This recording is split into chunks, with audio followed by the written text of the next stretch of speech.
In the year 2000, a DVD rental company called Kibo was almost bankrupt. They tried to sell their business to Blockbuster, and Blockbuster laughed at them. That company is now called Netflix. Another example, during the 2008 financial crisis, when people had less money and hotels were expensive, a weird idea appeared: sharing your house. Nobody believed people would stay in strangers' homes. And that company became Airbnb, of course.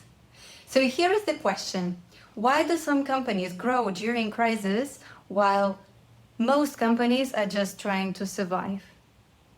During every crisis, most companies do the same thing, yeah? They cut costs, they freeze hirings, they avoid risk, and they wait for the market to recover. And this is logical, this is safe. And this is exactly why most companies get average results, because while they are protecting the present, somebody else is building the future. Economic crises do not destroy markets, they redistribute markets. Demand never disappears, it just shifts, it moves. And the companies that grow during crisis are not smarter or richer or luckier. They simply see opportunities where others only see problems. And this is not about business strategy. This is neuroscience of leadership and decision-making under uncertainty. Because when uncertainty increases, something very interesting happens inside the brain of every leader. Some leaders enter survival mode, and fewer leaders enter strategic mode. And this difference is what decides which company gets stronger during crisis and which company disappears. It is not crisis itself, but uncertainty, what hurts businesses the most. And yeah, people in Dubai do not feel their lives are in danger, but their businesses are. And the whole world seems to be paused right now, watching prices increase and the economy slowing down. But every economic crisis in history has always done the same thing. It hurts most of the businesses, but it also presents new opportunities for others. Demand never disappears, it just shifts. And those who catch this shift see the opportunity where others see problems. They are not trying to survive the crisis, they are changing direction of their companies. And this is not about money or experience, it is about leadership capacity and whether it expands or contracts under uncertainty. During every crisis, most companies focus on survival, cutting costs, protecting existing clients, waiting for the market to recover. And this is totally logical, and this is what the majority is doing. And this is exactly why the majority get the same results. Because while they're protecting the present, someone else is building the future. Where the majority see problems, somebody else sees opportunities. Economic crisis doesn't destroy markets, it redistributes markets by creating new customer behaviors, new needs, new rules. And crisis is not only a period of loss, it is a period of massive redistribution of opportunities. But no leader will see those opportunities trying to survive. And it is not a matter of logic, it is a matter of focus. Because the focus defines where company resources and team energy flow. So if leadership focuses only on surviving the crisis, it misses the new opportunities to grow. And this hasn't much to do with business management, it is pure neuroscience of regulated leadership capacity. And yeah, many people think that companies survive the crisis because they are big, stable, they have reserves, they have huge financial reserves. But many famous companies saw the hidden opportunity and even reinvented themselves when they were small, unknown, and very close to failure. I already mentioned to you a couple of examples at the beginning, yeah? But actually during the dot-com crash in 2000, many analysts also predicted that Amazon would not survive. But instead of trying to survive the e-commerce crisis, Jeff Bezos, I hope I pronounced right the name, focused on logistics, warehouses, and infrastructure, now known as Amazon Web Services. And now it's one of the most profitable businesses in the world. So during crisis, Amazon didn't try to survive. They changed focus and started building infrastructure for the market shift. Yeah, Airbnb didn't survive the crisis. They were born during the crisis. They caught the opportunity the crisis presented. So when uncertainty increases, most companies enter survival mode. They cut costs, stop hiring, avoid risks, waiting for stability.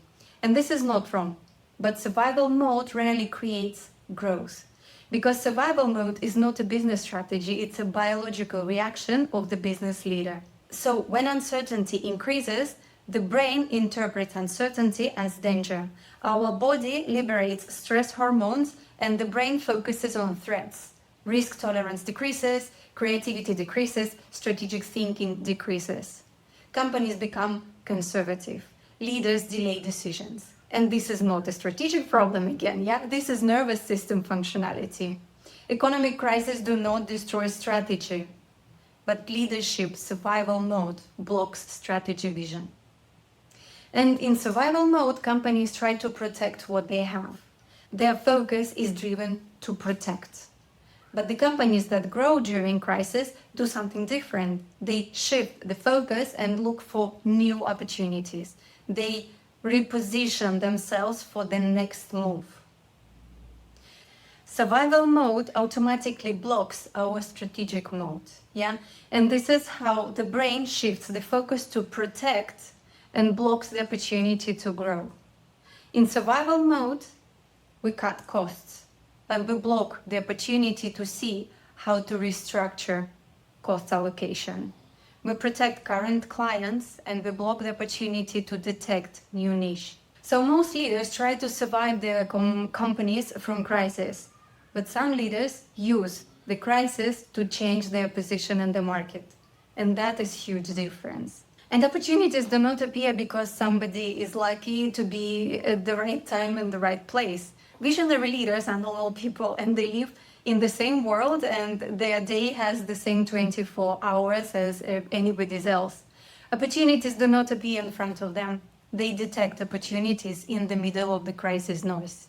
They think different, their behavior is different, their focus is different. So visionary leaders have a stronger instinct and a trained ability to detect opportunities. For some of them, it's a natural ability, natural talent, but for the majority of them learn it as a business skill.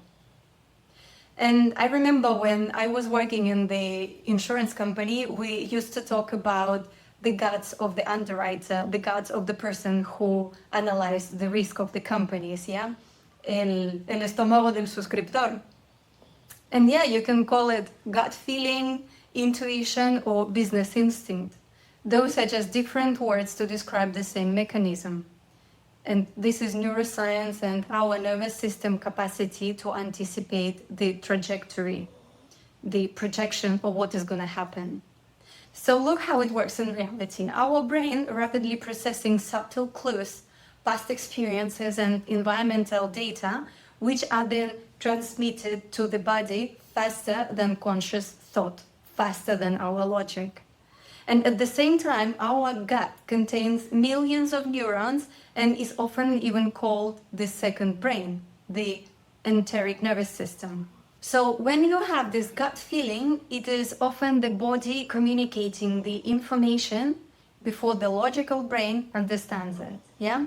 And that's why many strategic decisions are first felt and only later logically explained. Intuition is not a magic. Intuition is pattern recognition built from real experience and stored in the subconscious. And the best leaders know it and have enough courage to follow it. But there is something about their capacity that is rarely discussed. Brilliant decisions almost always looked crazy and even stupid at the moment they were taken. Yeah, staying in a market when everybody's leaving, starting a business when others are closing their businesses, investing when others are saving. So outstanding ideas are never common ideas. If everyone agrees with your idea, it is probably not outstanding, right? So the ability to move forward when environment is uncertain and people around you do not support you is one of the strongest qualities of visionary leaders that grow during crisis. Visionary leaders do not need external approval. They don't even need to be understood. Their internal pillar, their internal energetic container is strong enough to sustain their vision, their idea, without any external approval. And their nervous system is calibrated to take actions. So to become a maverick one day, a visionary leader should be okay with the black sheep label for a while. And yeah, in this case, crisis is not only an economic test, it tests leadership capacity. Economic crises do not remove money from the market, they redistribute it. And companies that operate in survival mode try to protect what they have. Companies that operate in strategic mode position themselves where the money will flow next. Crisis is not the end of the market, it is the redistribution of opportunities. And the biggest difficulty in crisis is not the market itself, it is the internal state of the leadership, their capacity to detect opportunities in the middle of problems. When the nervous system operates in survival mode, leadership sees threats. When the nervous system is regulated, leaders detect opportunities. And opportunities do not appear by luck. They are detected through cognitive and neurological capacities. And this capacity can be trained as a business skill. And I would love to read in the comments, what is the biggest struggle you are facing as a business owner or a manager of the company in the current crisis we all live right now, no matter in which country you are. So write me your comment, let me know what is the biggest struggle. That will help me as well to prepare more content for this channel and to support you from my side. See you.